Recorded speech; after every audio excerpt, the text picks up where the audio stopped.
Mi nombre es Rubén Robles. Como ustedes saben, en el marco de la emergencia sanitaria, la Biblioteca Nacional del Perú ha procurado y procura incesantemente cumplir con uno de sus fines esenciales, que es el de garantizar el acceso a la información y a la cultura.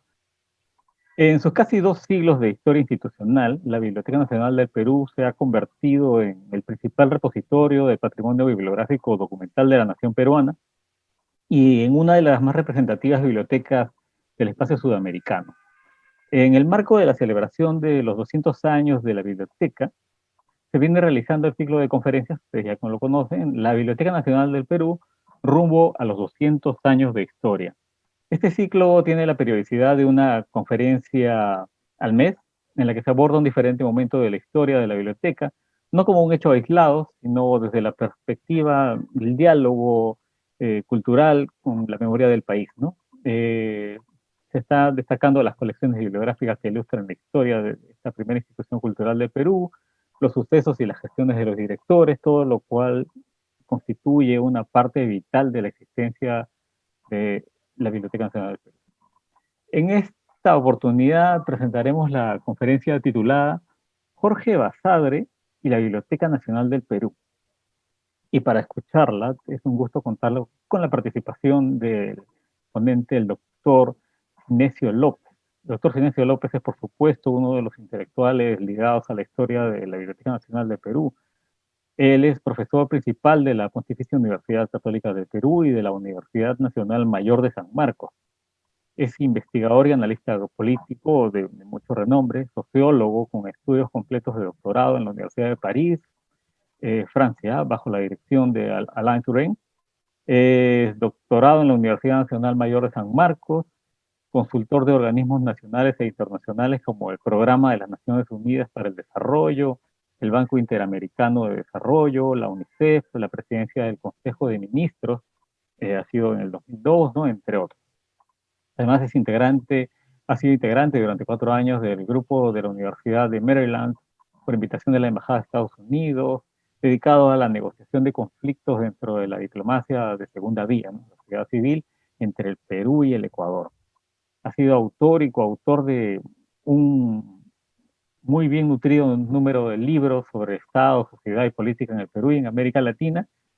Y además, el doctor Silencio López ha sido director de la Biblioteca Nacional del Perú entre los años 2001 y 2006 y ha sido un director muy proactivo de cara a la construcción de lo que fue y lo que es el nuevo edificio de la sede de San Borja. Nuestro invitado nos hablará de la paciente labor del doctor Jorge Basadre para lograr levantar la Biblioteca Nacional del Perú de sus cenizas luego del incendio de 1943 y sus esfuerzos para convertirla en una institución altamente técnica, por lo que es considerado el padre de la bibliotecología peruana además. Eh, Sin más preámbulos, le cedemos la palabra a nuestro invitado. Por favor, adelante, doctor Sinesio. Lo escuchamos. Muy buenas tardes con todos. Muchas gracias por la invitación. Eh, bueno, vamos de frente al tema. Eh, Basadre y la Biblioteca Pública y Biblioteca Nacional del Perú. Jorge Basadre es y será recordado por los peruanos como el historiador de la República, como exdirector de la Biblioteca Nacional del Perú y como ministro de Educación, ¿no? En todos estos roles, eh, Jorge Basadre ha dejado una huella imperecedera. En la vida y la historia, pese a no ser un libro de memorias, hace una rápida revisión de determinados episodios de su vida y ensaya interpretaciones agudas sobre algunos temas y problemas del país. Basadre perteneció a la generación del 20, una de las generaciones más brillantes y prolíficas que ha tenido el Perú del siglo XX. Forman parte de esa generación José Carlos Mariátegui, Víctor Raúl Ayala Torre, Luis Alberto Sánchez, Manuel Seoane, Raúl Porras Barrenechea, Jorge Guillermo Leguía, Honorio Delgado, Manuel Abastos, entre otros. Es la llamada generación de la reforma universitaria que no solamente abrió las puertas de la universidad a las clases medias, sino que instauró una nueva época histórica jalonada por las demandas de inclusión y participación de las clases medias y populares en el sistema político que hasta entonces venía funcionando como una hegemonía cerrada. La mayoría de sus integrantes fueron intelectuales y políticos a la vez. Esa condición les permitió formular diversas visiones de síntesis del Perú. 7 ensayos de interpretación de la realidad nacional, el antiimperialismo y el APRA, Perú, problema y posibilidad, y un poco más tarde, Perú, retrato de un país adolescente, constituyen a la vez visiones de síntesis del Perú y manifiestos que convocan a la acción y a la esperanza. Cada una de ellas tiene sus propios méritos y sirve de base a apuestas políticas específicas. Unas analizan mejor unos problemas que otros, pero todas ellas presentan una alta calidad intelectual y política. Pese a que el antiimperialismo del APRA y 7 ensayos son los más conocidos y celebrados porque ellos han sido los más exitosos, inspiradores de importantes organizaciones políticas, Perú, problema y posibilidad es la visión más orgánica y compleja, pese a ser una obra de juventud. El bibliotecólogo Basadre. Tanto como en la historia, Basadre ha contribuido decisivamente en el campo bibliotecológico, en el de la difusión del libro y la promoción de la lectura y en el de la organización de la cultura. Basadre es el reconstructor de la Biblioteca Nacional en su tercera etapa. Él tuvo con la biblioteca como institución una relación especial, forjada desde temprano, la misma que se mantuvo hasta su muerte. Mi primer recuerdo de la Biblioteca Nacional, ha escrito, se remonta a los años 14 o 15. Quise ir a leer allí, pero fui rechazado por no tener la edad mínima necesaria para gozar de ese privilegio. En conmemoración del episodio, dispuse que la primera sala de la nueva Biblioteca Nacional abriera al público en 1947, fuese la del Departamento de Niños. Allí conoció a muchos intelectuales y amigos, entre ellos a José Carlos Mariátegui, que visitaba con frecuencia a Luis Ulloa, el director de entonces, quien proporcionó a Basadre una mesa de lectura en su propia oficina. Allí conoció también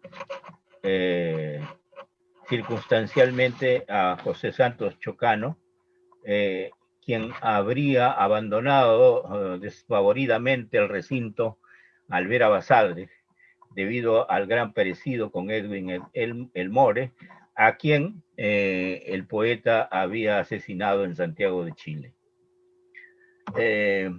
Por propia confesión, la Biblioteca Nacional definió su vocación de historiador, dejando de lado la de abogado. Fue un colaborador voluntario de la Biblioteca Nacional dentro de un grupo de estudiantes universitarios organizado por Raúl Porras Barrenechea. Luego entró a trabajar en la Sala Europa de entonces y se mantuvo en la BNP hasta 1929, año en el que accedió a la Cátedra de Historia del Perú en la Facultad de Letras de la Universidad Nacional Mayor de San Marcos.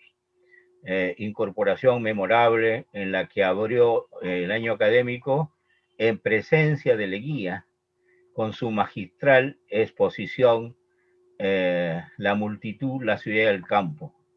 Luego de un corto tránsito por la biblioteca de la Universidad Nacional Mayor de San Marcos, fue becado por la Fundación Carnegie para estudiar la organización de las principales bibliotecas norteamericanas. En 1943, Basadre renunció a dictar un seminario sobre historia latinoamericana en la Universidad de Columbia para asumir el desafío de reconstruir la Biblioteca Nacional del Perú. Primero como secretario del Comité Pro Reconstrucción de la Biblioteca Nacional y luego como director. Basadre y sus colaboradores desplegaron imaginación, esfuerzo y entusiasmo en el desarrollo de esa enorme tarea, obteniendo los mejores resultados pese a las dificultades y a los pocos recursos que ofrecía el gobierno. Basadre ha escrito con franqueza sobre la BNP. Cito, el examen de las personas e instituciones donantes suscita una desigual emoción. No se hicieron presentes, salvo pocas excepciones, la gente o las entidades más ricas del Perú. Nada hicieron la International Petroleum, la Cerro de Pasco Corporation, Graham Rowe, la Casa Milne, muchas familias prominentes. Resultó ilusorio el llamado que hizo Víctor Andrés Belaúnde en una carta que el diario La Prensa de Lima publicó el 12 de mayo de 1943. Por el contrario, aparecieron en las listas el personal administrativo y docente de varios colegios, funcionarios de varias reparticiones públicas, sociedades, clubes de tiro, sindicatos de obreros, estaciones de choferes, librerías y particulares de la más variada condición económica, con predominio de los sectores sociales no caudalados. Pero la obra de Basadre no se limitó a la biblioteca, sino que se extendió al Consejo Nacional de Bibliotecas Populares Municipales, que creó cuando fue ministro de Educación durante 4 meses en 1945 y recreó en diciembre de 1956 cuando volvió a tener el mismo cargo.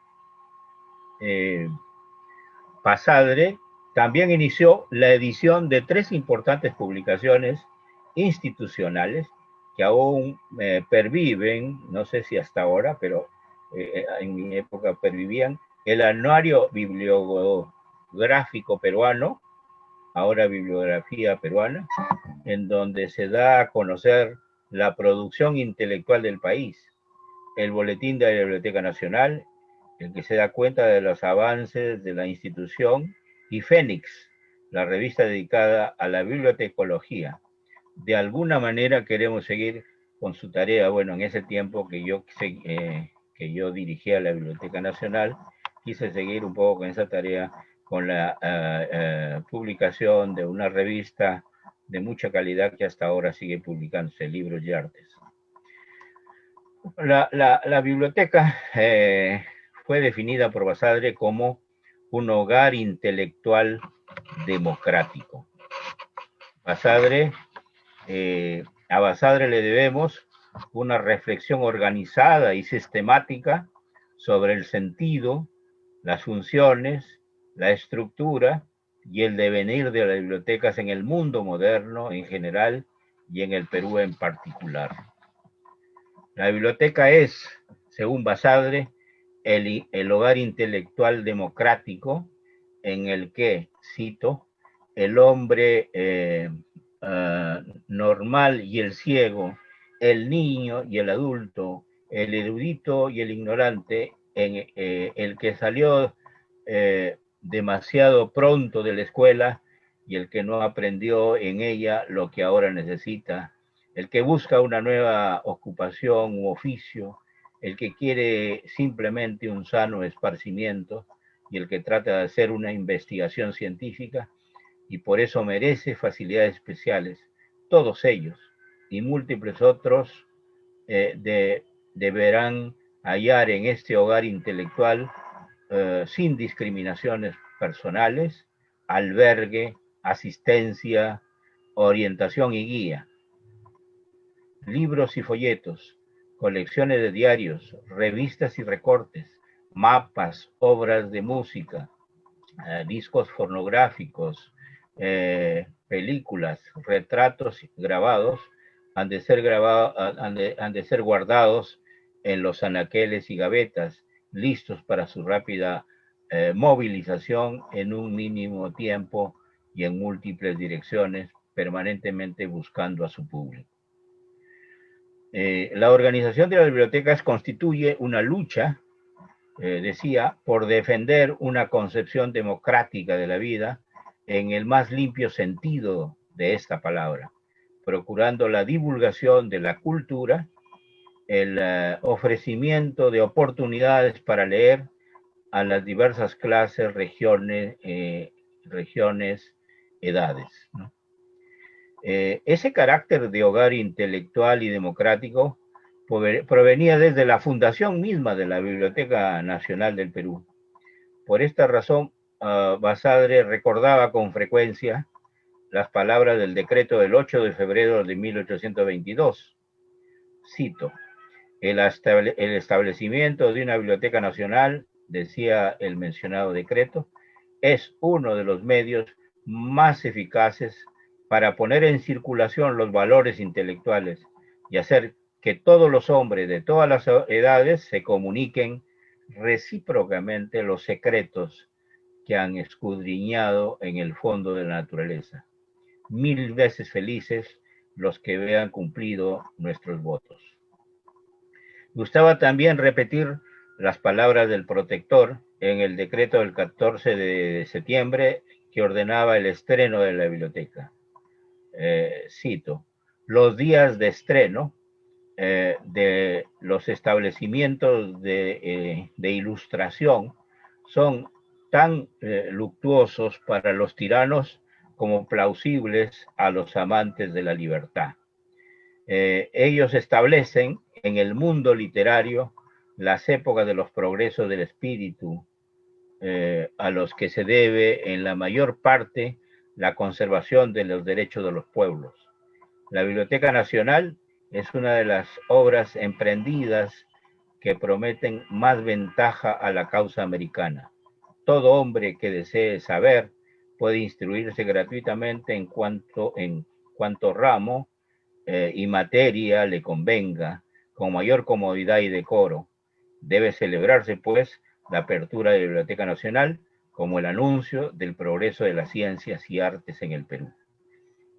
Basadre sostenía que las bibliotecas no son exclusivamente para los eruditos, sino para todos.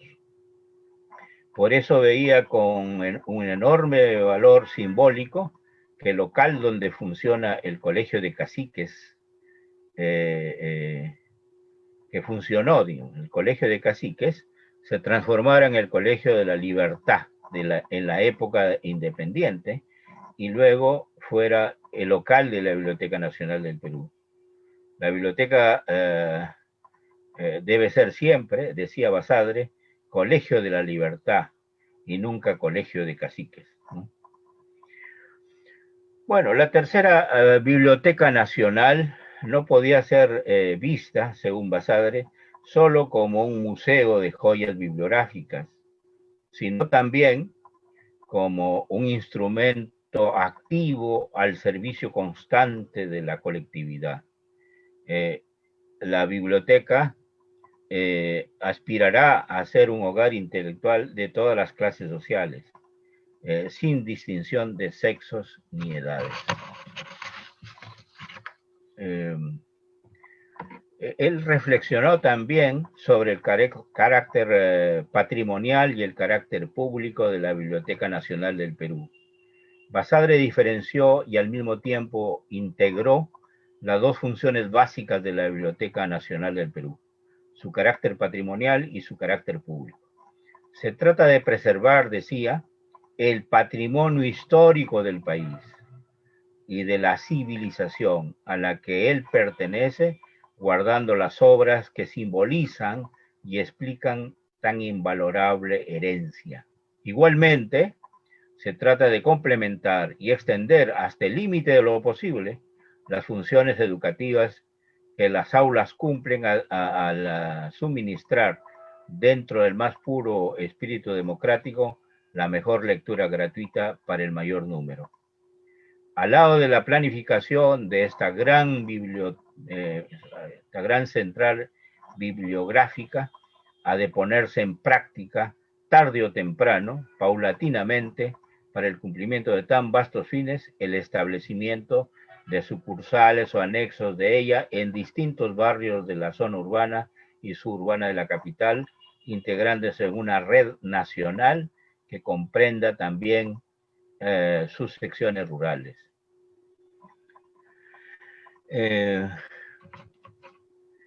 Reflexionó también sobre la estructura de biblioteca como un conjunto de elementos, entre ellos edificio, libros y personal técnico, ¿no? Luego del incendio de 1943, Basadre definió su plan en 3 directivas con la finalidad de infundirle su tercera vida a la Biblioteca Nacional: edificio, libros y personal. Pues una biblioteca moderna debe funcionar no en un sitio único, sino a través de una serie de focos, en una red compuesta de una central y sucursales. Tampoco era posible imaginar una biblioteca sin libros, pero esos libros deben ser no cualquier desecho de las colecciones particulares y oficiales, sino obras útiles, vivas, fecundas, representativas, ya sea de lo que se ha pensado o escrito en el Perú en todos los tiempos, ya sea del patrimonio cultural del hombre de nuestra época. Pero, por otra parte, este edificio propio y esos libros reunidos, según una política bibliotecaria planificada, no debían ser entregados al cuidado de un equipo arbitrariamente formado. El empirismo, por más simpatía que los autodidactas merezcan, las genialidades bizarras de los que se sienten superiores a las experiencias de muchas generaciones, la ciencia infusa, los conocimientos por analogía, tienen que ser superados si estos países quieren avanzar de verdad. Para superar el empirismo, Basadre fundó la Escuela de Bibliotecarios como un requisito indispensable para la nueva biblioteca. Para ser bibliotecario, preciso es decirlo, aunque sea harto conocido, se requiere como requisito fundamental el amor al libro. Sentir ante él una especie de placer casi físico y al mismo tiempo hondo e insondable. No basta, sin embargo. Preciso es saber, así como hemos eliminado en este país a los civiles que recibían grados sin haber pasado por la escuela militar y a los que curaban enfermos sin el título de la Facultad de Medicina, llegaremos un día a no comprender al que, dentro de una biblioteca, carece de formación profesional. En relación con los libros, Basadre diseñó los principales fondos bibliográficos de la nueva Biblioteca Nacional, ¿no? Primero, las obras escritas por peruanos o relativas al Perú. Segundo, una representación adecuada de la cultura americana en todos sus aspectos. Tercero, una colección cuidadosa de los elementos esenciales de pensamiento antiguo y moderno, incluyendo, por cierto, las expresiones representativas de lo que el hombre del siglo XX conoce acerca del mundo y de la vida. A estos 3 objetivos hay que agregar, tomando en cuenta obvias razones de orden intelectual y nuestra posición en el Pacífico y las cordiales relaciones que el Perú ha cultivado siempre con el heroico pueblo chino, una información básica sobre el Oriente, en especial sobre ese gran país. Bueno, él hace un conjunto también de reflexiones muy interesantes sobre la biblioteca pública, ¿no? como centro cultural, como un centro de lectura y de información, ¿no?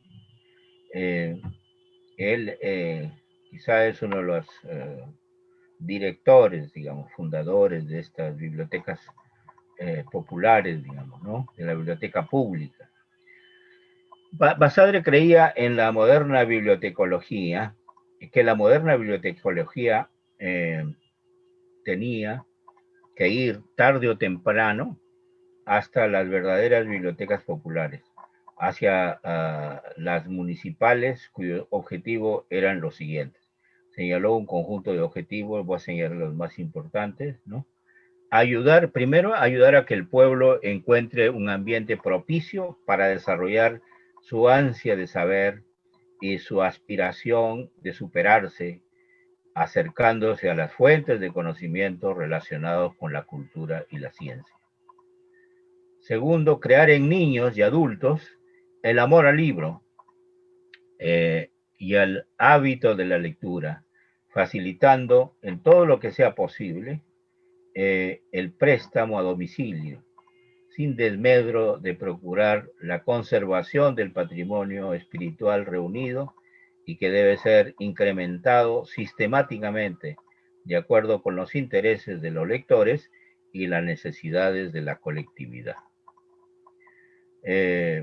Tercero, contribuir al desarrollo de vocaciones y aptitudes y a la formación de quienes no fueron a la escuela o no hallaron o no hayan en ella fuentes de conocimientos suficientes y adecuados. Cuarto, colaborar con quienes desean perfeccionarse en el campo de su oficio, profesión o actividad, o enriquecer y complementar sus conocimientos generales. Quinto, proporcionar recreación espiritual, haciendo adecuado, fructífero y placentero el empleo de las horas libres. Sexto, documentar la historia, la geografía y los otros campos de conocimiento de la vida local y regional. Séptimo, fomentar manifestaciones artísticas, exhibiciones cinematográficas, conferencias, charlas y debates de carácter constructivo, y otras expresiones de vitalidad espiritual y cívica dentro del ambiente cordial que la biblioteca debe generar. Octavo, ir creando en el pueblo, por medio de la biblioteca, la conciencia que proviene de la cultura, la comprensión y la solidaridad patriótica, moral y humana.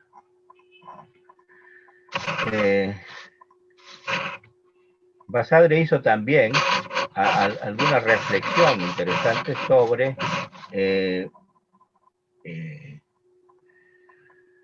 el futuro de las bibliotecas, ¿no?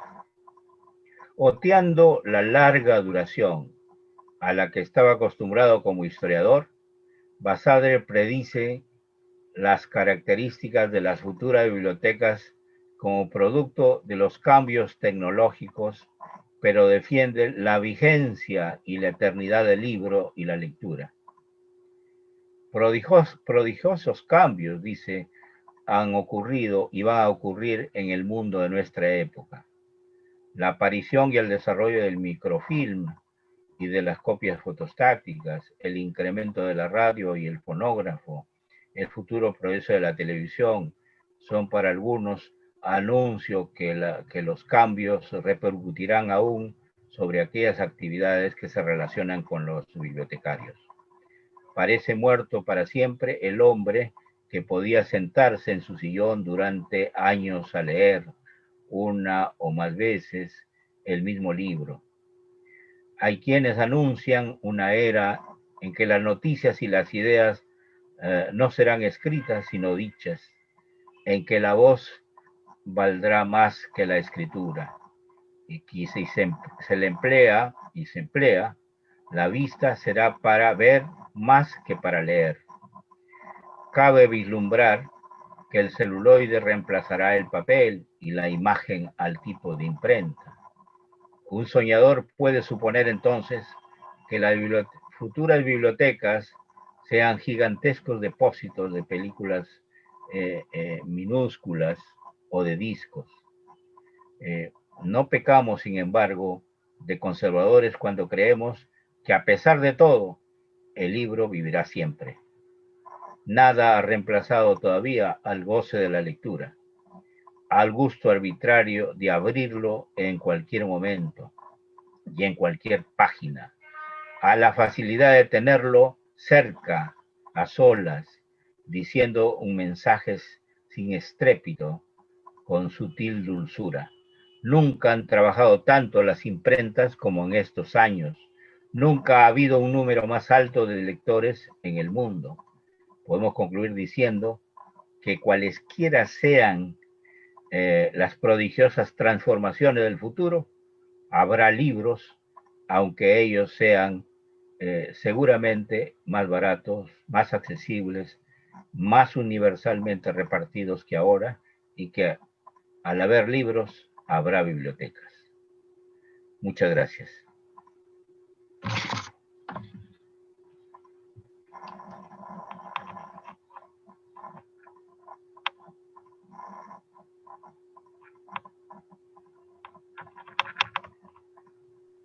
Perdón, había bajado mi volumen de mi micrófono un momento.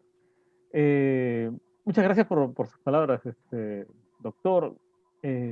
Estaba pensando mientras usted hablaba, normalmente asociamos más el recuerdo de Jorge Basadre a una modernización en la catalogación, ¿no? A una visión más amplia del mundo de las bibliotecas, esta descentralización.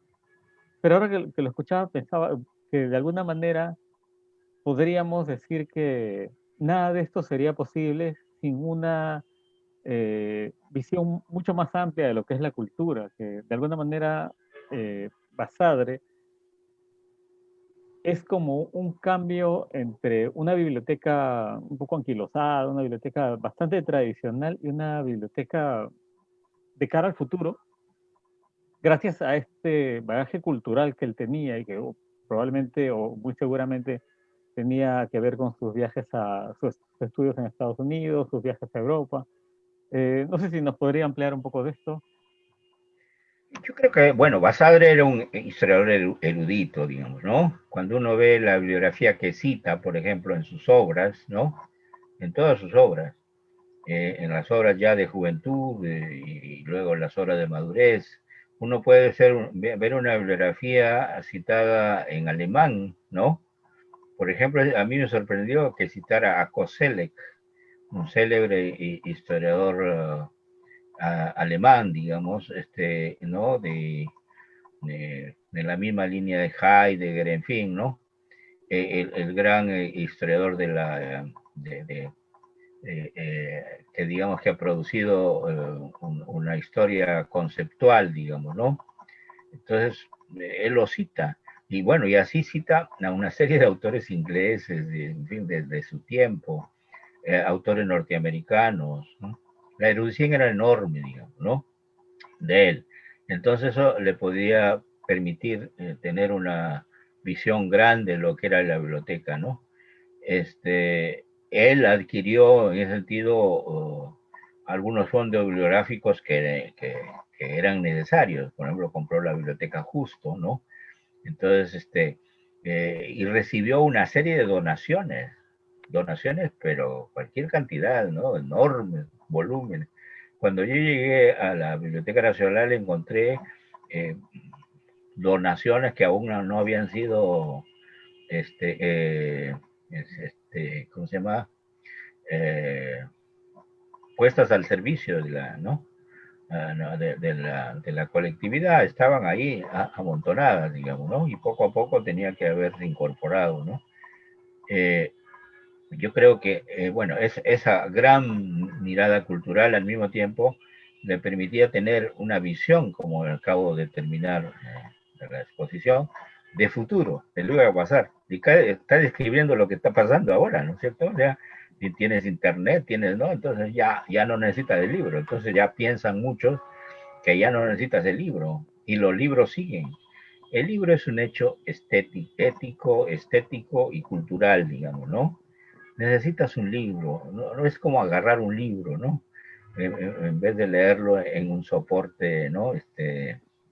Técnico, en el soporte de hoy, digamos, ¿no? En la computadora fría, ¿no? Es mejor tenerlo en la mano, ¿no?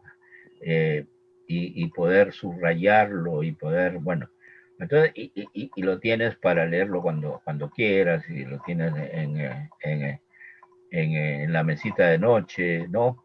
Entonces, esas cosas es la que te produce el libro. El libro va a seguir en ese sentido y ha seguido pese a los avances tecnológicos. La lectura en Internet es un soporte nuevo, digamos, ¿no? De lectura también, que no hay que despreciar, obviamente, digamos. Los jóvenes tienen ese soporte. No es que los jóvenes no lean, ¿cierto? Bueno, leen, pero leen ese soporte, ¿no? En ese soporte, se comunican con ese soporte, ¿no? Son gente que está muy informada hoy, ¿no? El profesor universitario, yo lo soy, ya no le puede decir que informe a los alumnos, los tiene la información. Lo que tiene que darle son interpretaciones, ¿no? Hipótesis de cómo se ha hecho la elaboración de un libro, en fin, ¿no?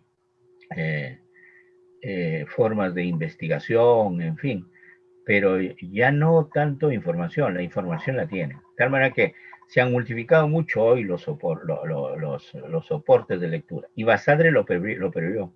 Y decía, por más que se desarrollen nuevos soportes de lectura, digamos, el libro como tal va a seguir funcionando. Y efectivamente, así ha sido. El libro es un diálogo con las personas más eminentes de la cultura y de la historia. Es un diálogo. En ese diálogo el lector se transforma. El que lee un libro no puede seguir siendo el mismo después de haberlo terminado, ¿no es cierto? Cambia, ¿no? Basadre tuvo esa visión, ¿no? Qué magnífico lo que nos cuenta, porque, por ejemplo, recuerdo Platón en el Fedro, en este diálogo, nos presenta a un Sócrates que está preocupado por la escritura, ¿no? Y la escritura, con la escritura no se va a poder dialogar, está argumentando. Y sin embargo, terminamos viendo que más bien es un diálogo, exacto, es un diálogo con el que más sabe, ¿no? Y entonces ese ha sido el éxito del libro. Y me parece muy cierto, lo que ha ocurrido simplemente es un cambio de soporte, pero sigue siendo el libro el mismo concepto, ¿no? Y bueno, el libro físico además tiene una cosa muy especial, ¿no? Con la que uno se relaciona, creo, incluso afectivamente, ¿no? No creo que no sea un libro en PDF, uno de repente no logra desarrollar esa afinidad. Y hablando un poco de libros, también comentó usted algo que es casi cinematográfico, que cada vez que he leído un poco referencias sobre esto, no puedo sino imaginarme esto sería una buena película, que es como dice Basadre, la hazaña que fue la adquisición de la biblioteca Justo. No sé si podría, como para quienes nos escuchan, hacer una rememoración de... Bueno, mira, yo no conozco mucho los detalles, pero sé, digamos, que Basadre se enteró de que esta biblioteca justo estaba un poco en venta y dijo, bueno, hay que comprarla. Justo era un destacado intelectual argentino de orientación socialista, ¿no? Y que era un hombre muy erudito, muy culto y tenía una biblioteca muy rica, ¿no? No solamente de política, sino de cultura y en de diversos países, digamos, e incluso en diversos idiomas, ¿no? Y entonces, bueno, Basadre compró la biblioteca en su conjunto, ¿no es cierto?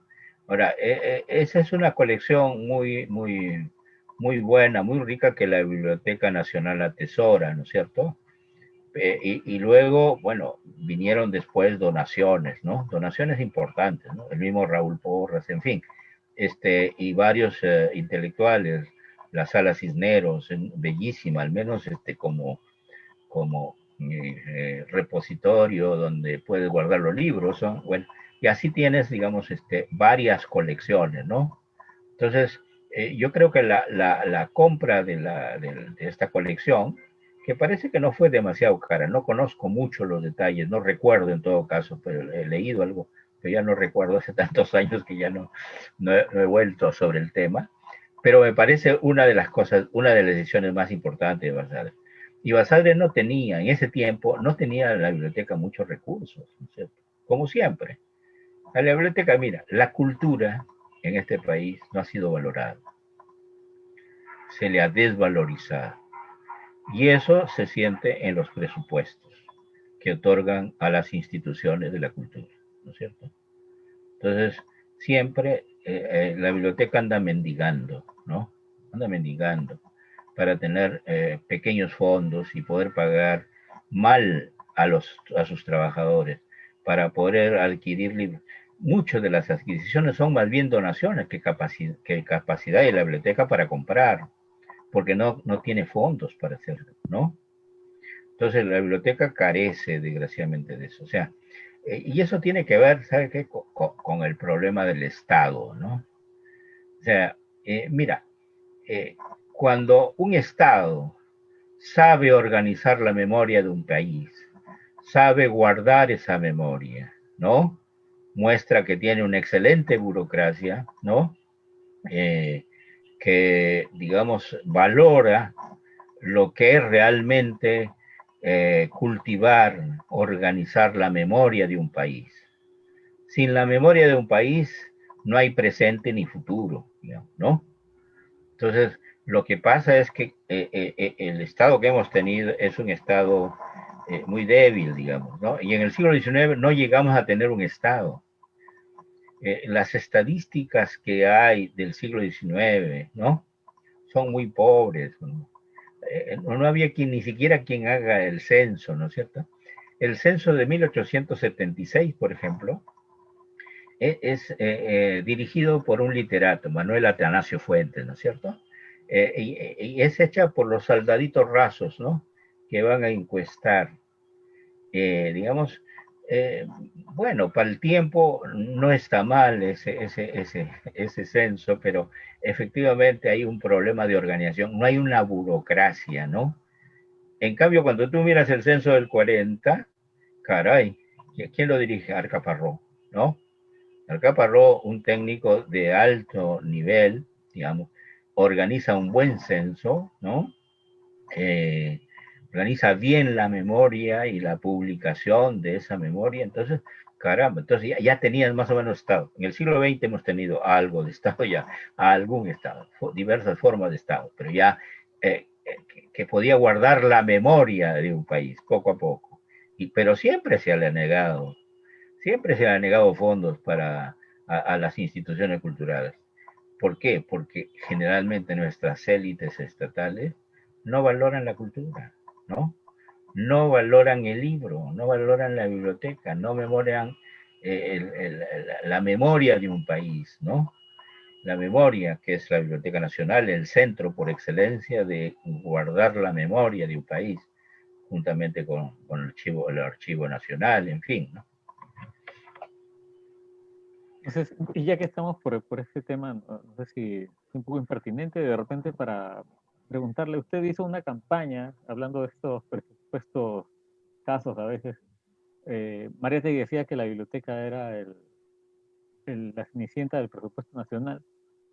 Y más o menos cuando usted fue director, también para este proceso de la construcción del nuevo local, también tuvo algunas dificultades, tuvo que enfrentarlas. No sé si podría contarnos un poco de, Bueno, sí, aprovechando que está. yo fui director de la Biblioteca Nacional, me encargaron que terminara la construcción, que ya estaba iniciada, pero en la práctica se había casi abandonado, ¿no? Entonces había que retomar la obra y para eso tenías que tener fondos para construir la obra. Y en el presupuesto, me encargan que construya la obra, pero no pusieron nada en el presupuesto sobre esos temas, ¿no? Y entonces dije, bueno, ¿y qué hago? Vamos a ver. Y entonces con Osmar González se nos ocurrió, y más a Osmar que a mí incluso, dijo, bueno, oye, vamos a dramatizar un poco. Entonces, ¿por qué no pedimos un sol de apoyo a la Biblioteca Nacional, de construcción, para la construcción de la Biblioteca Nacional, ¿no? Y entonces fue una campaña exitosa. ¿Por qué? Porque era interesante ver a niños de colegios fiscales, pobres, que iban con un solcito en la mano, así, haciendo largas filas, llevando su sol a la Biblioteca Nacional para contribuir a la construcción de la obra. Eso era dramático, ¿no es cierto? Y era interesante.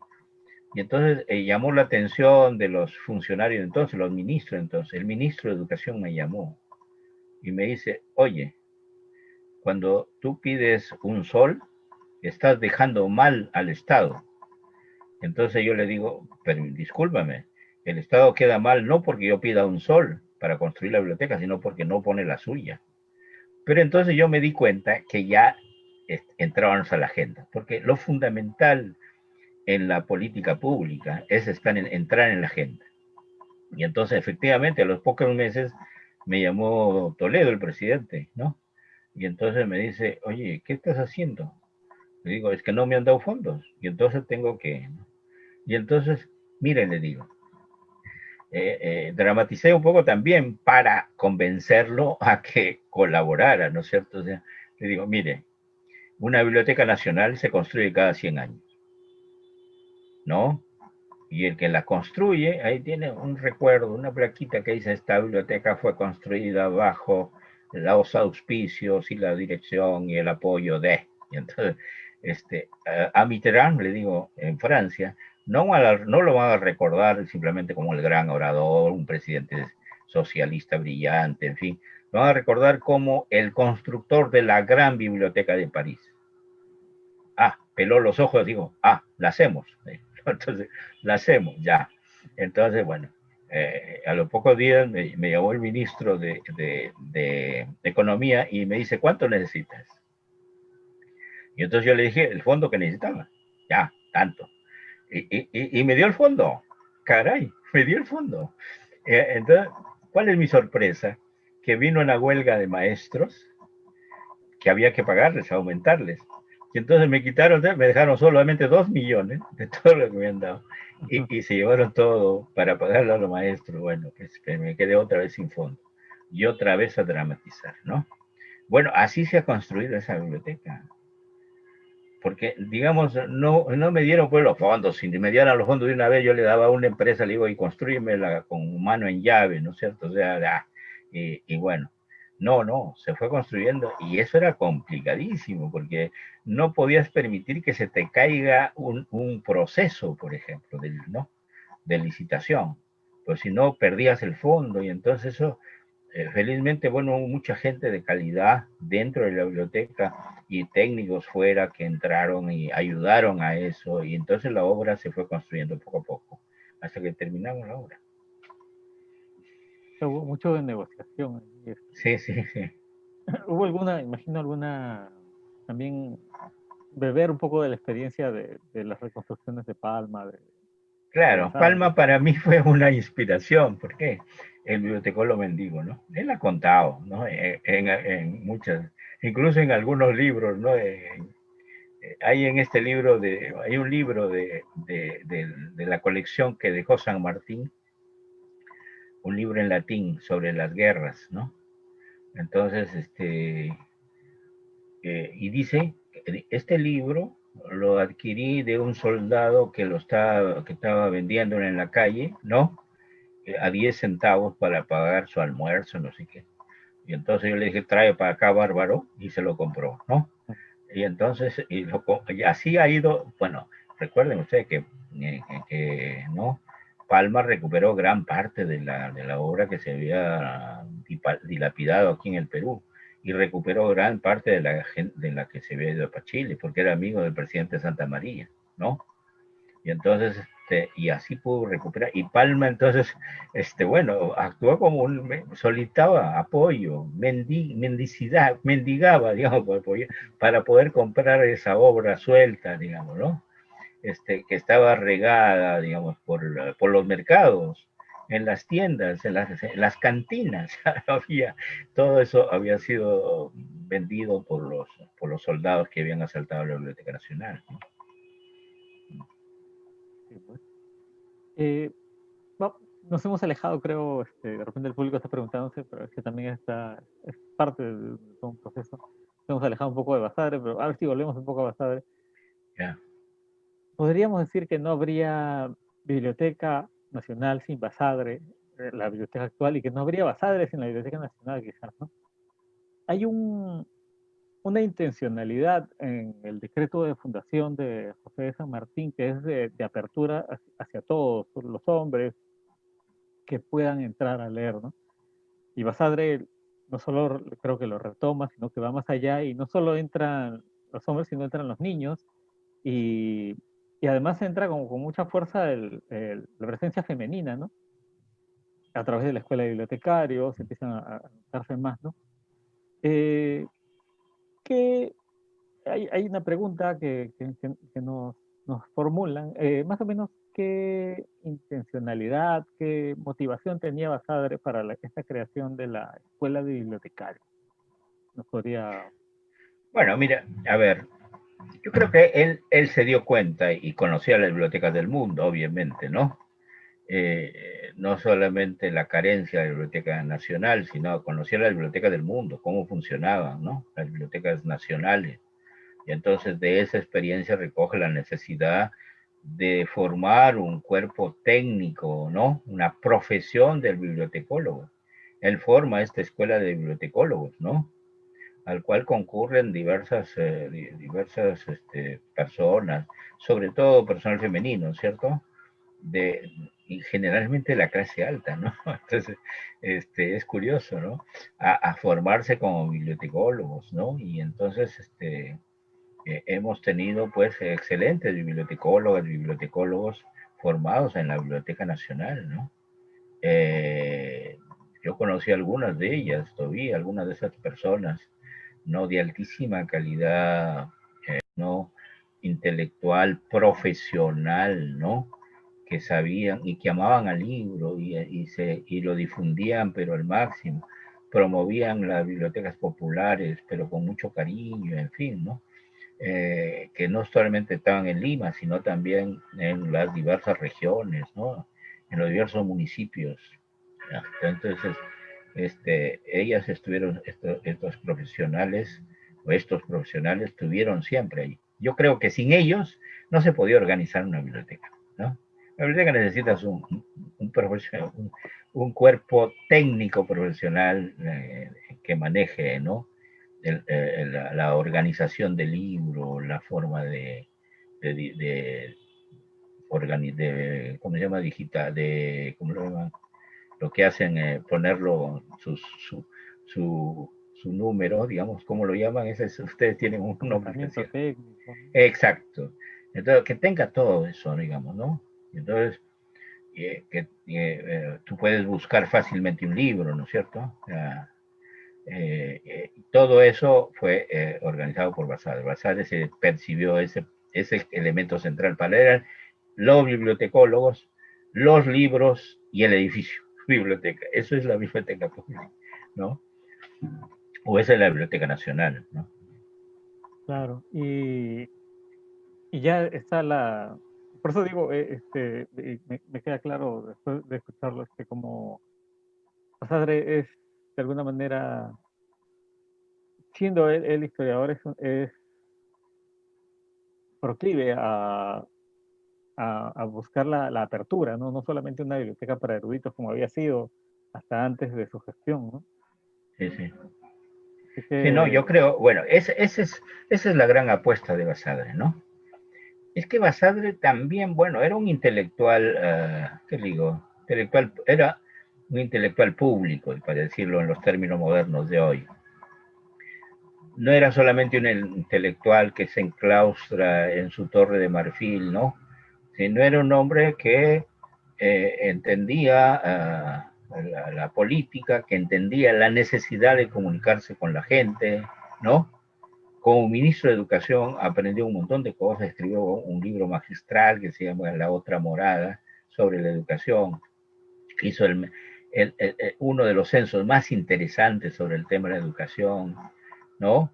Y aprendió que tenía que la biblioteca comunicarse con el público en general, no solamente con el mundo intelectual, ¿no? Sino que una biblioteca tenía que ser una biblioteca también para el pueblo, digamos, no solamente para los eruditos. Sí, sí. Creo que definitivamente que la biblioteca para el erudito de todas formas cumplió una función fundamental, ¿no?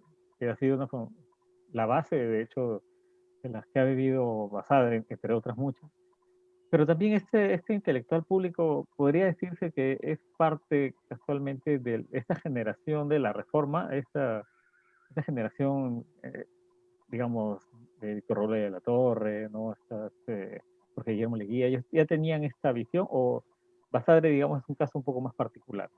No, yo creo que, mira, yo creo que hasta la generación de la reforma universitaria en el mundo hay una relación entre política y cultura muy estrecha, entre política e intelectual muy estrecha, ¿no?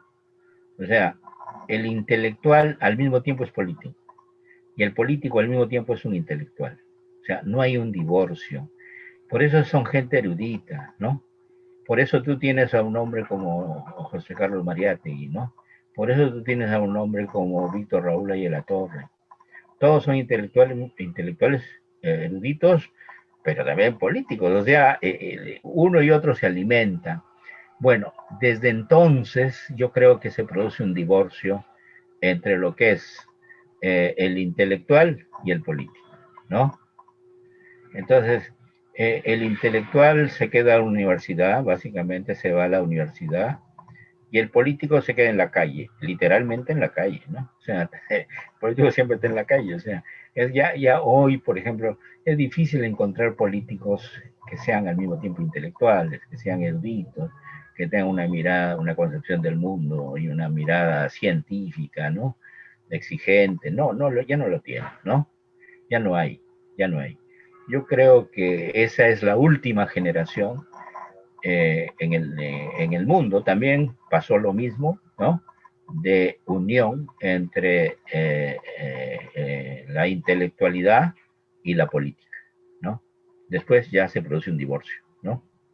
Todavía, digamos, después se produce el divorcio porque aumenta, digamos que te digo, la especialización, ¿no? La profundización en determinadas disciplinas. Ya no se puede ser todo, ¿no? Entonces comienza la especialización. Entonces eso comienza el divorcio, eso va produciendo el divorcio, ¿no? Claro, es parte también puede haber una suerte de desencanto de la política, podría ser. Puede puede ser, pero Es digamos, subjetivo, ¿no?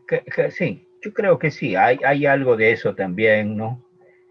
Pero yo creo que es más una especie de diversificación, de especialización de las ciencias, ¿no es cierto? Y ya eh, antes, por ejemplo, se podía llegar a hacer dos, tres carreras simultáneamente, ¿no? En la universidad. Hoy ya no puedes hacer eso. Es decir, la especialización se ha profundizado tanto, ¿no? ¿No? Que ya no puedes hacer dos carreras juntas. Y menos aún juntar política y academia. Entonces, yo creo que eso es lo que también va produciendo sobre todo eso, ese divorcio, digamos, ¿no? Entre el intelectual y el político. Sí, sí, claro, claro. Entonces ahora podría, por ahí uno escucha que dice, no, para ser político hay que, eh, muy intelectual, no, necesita más maña, dice, ¿no? Cosas así. Que lindan con Ah, lo gracioso, ¿no? Pero bueno, las cosas sí, pasan. sí, pues hay no, yo tengo olfato, tengo muñeca, ¿no? Digamos, pero eso ya no es la política, ¿no? O sea, mira, hoy, por ejemplo, o sea, eh, hemos vuelto al viejo esquema de racionalidad clásica, digamos. A ver, en el mundo hubo dos formas de racionalidad, digamos. Una racionalidad clásica, que viene el humanismo, el renacimiento, se desarrolla en la ilustración, se cultiva aún en el siglo XIX, ¿no? y que consiste básicamente en la enorme confianza en la razón, ¿no? La razón lo puede todo, la razón lo explica todo, ¿no es cierto? Entonces, para todos los intelectuales, por ejemplo, en el siglo XIX, los marxistas, el Marx, para los liberales, para los anarquistas, digamos, la ciencia era fundamental. Si tú quieres tener una acción eficaz, tiene que estar basada sólidamente en la ciencia, ¿no? Si no, vas a fracasar. Hay que recordar las frases de Marx polemizando con Lasalle. Le decía, oye, tú no puedes hacer un programa socialista basado en la ciencia, porque no conoces la ciencia del capitalismo. Conoces la conciencia de la gente, pero no la conciencia, no la ciencia del capitalismo. Entonces, hazte un programa de acción nomás, le decía, porque no tienes alcance para más, ¿no? O sea, la razón era para él un peso fundamental. Todo eso se quiebra con Freud, ¿no? Con Freud, dice, bueno, mire, el campo de la irracionalidad es más grande que el campo de la razón, pues. El inconsciente, el subconsciente es mucho más.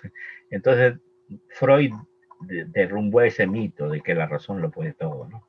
Y entramos a un nuevo esquema de paradigma de la razón, de paradigma, digamos, sí, pues, racional, que es la razón limitada, ¿no? La razón limitada. Tú solamente puedes resolver los problemas con los recursos que tienes, no hay maximización de nada, ¿no? Entonces, bueno, eso se ha roto ahora. Tú has visto en la pandemia, ¿no? Con la pandemia, ¿qué dices? Oye, toda política pública tiene que ser base científica. Eso que estás haciendo no tiene base científica, vas a fracasar.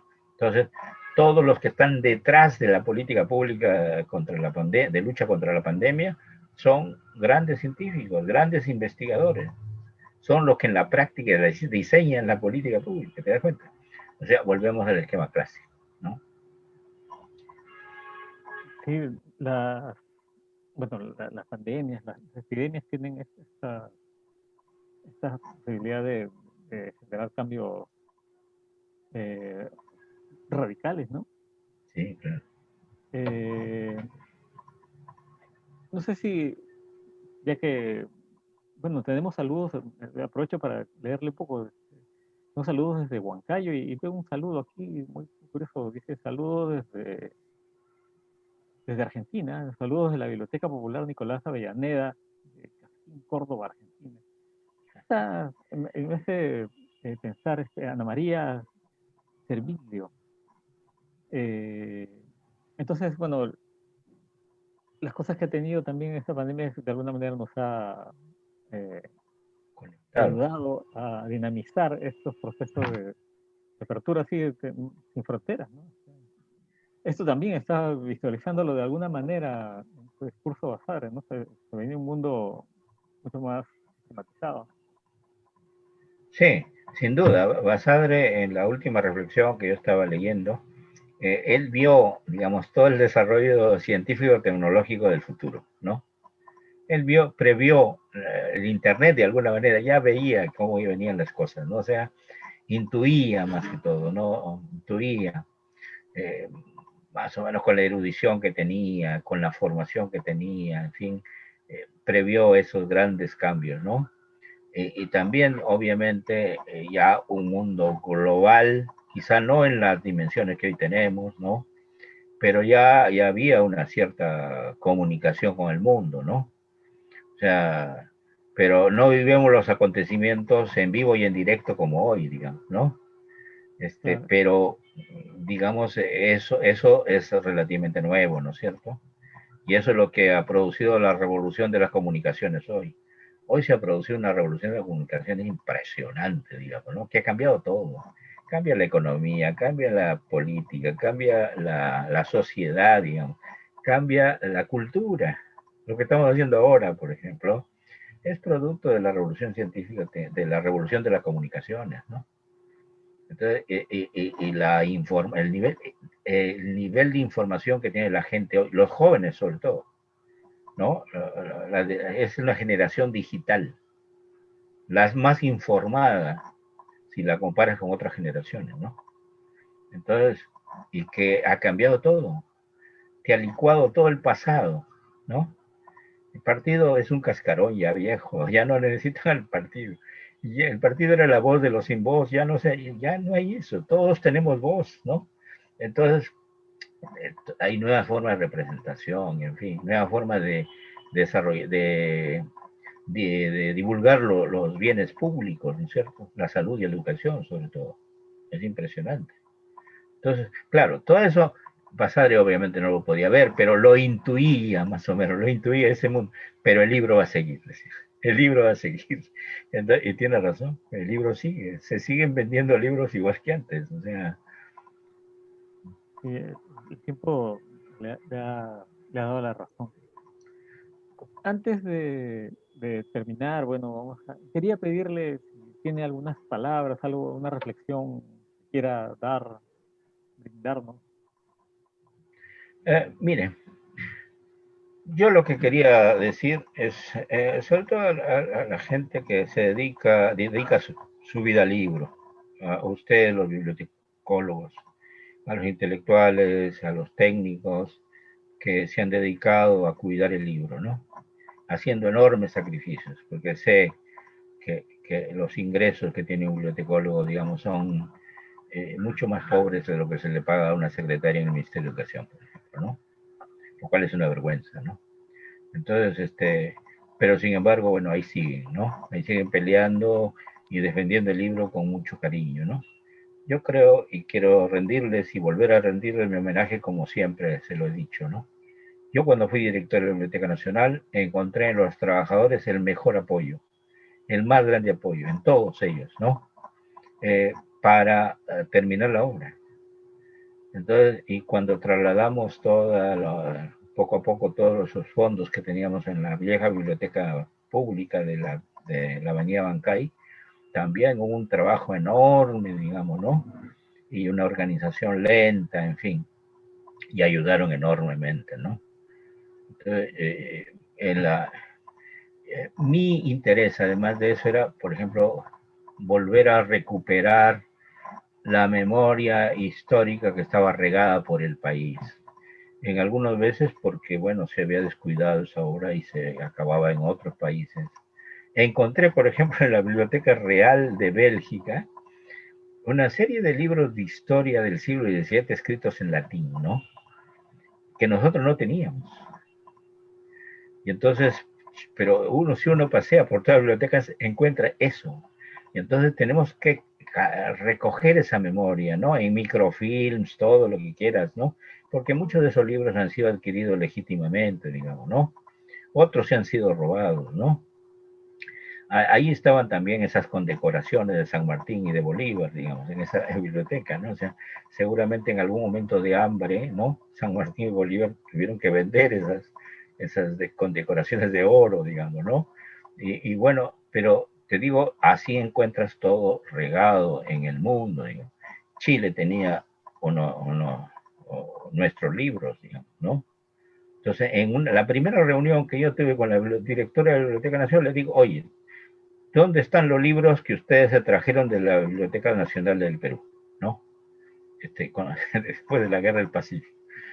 Y entonces me dijo, no, nosotros no tenemos ninguna constancia de eso. ¿No? Me negó todo, ¿no? Me negó todo.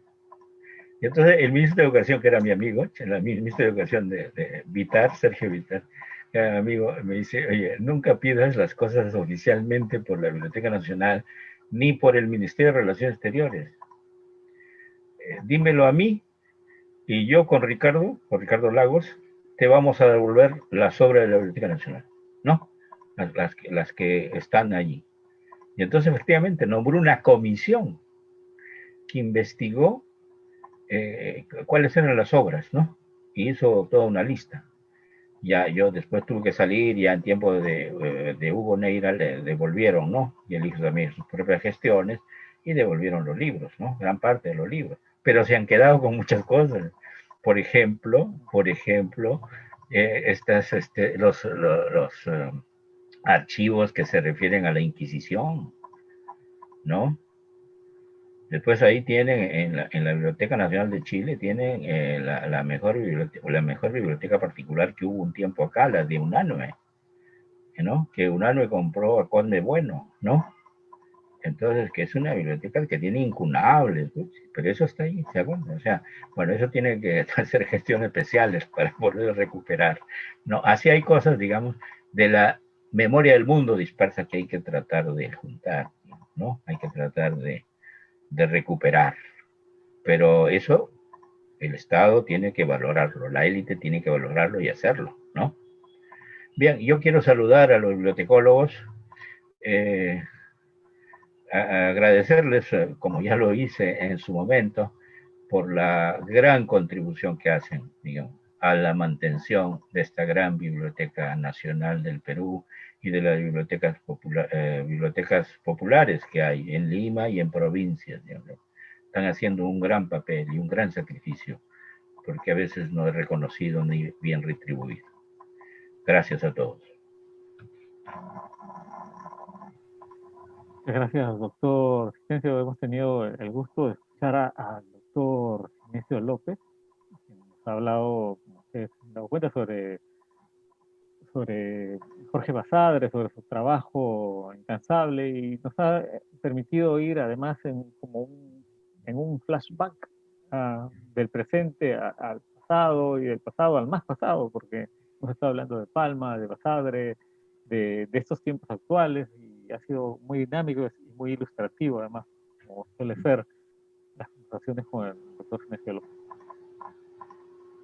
Les agradecemos su compañía durante este conversatorio. Les recordamos que la Biblioteca Nacional del Perú desarrolla un programa cultural virtual atendiendo las necesidades de estos tiempos. Ustedes pueden seguirnos. Asimismo, recordamos continuar con las medidas sanitarias de prevención. Hay que cuidarnos. Todas estas sesiones, recuerden, están siendo grabadas y se colgarán próximamente en las redes sociales de la institución, en Facebook, en YouTube y en nuestro podcast. Así que si tienen necesidad de escucharla, pueden escuchar esta, pueden escuchar sesiones anteriores y pueden escuchar distintos conversatorios que ofrece la Biblioteca Nacional del Perú. Por nosotros es todo por nuestra parte. Le agradecemos una vez más a nuestro invitado, le agradecemos además la conversación fluida que hemos tenido y muy amena. Y con todos ustedes, buenas noches. Muchas gracias. Suerte. Nos vemos. Gracias.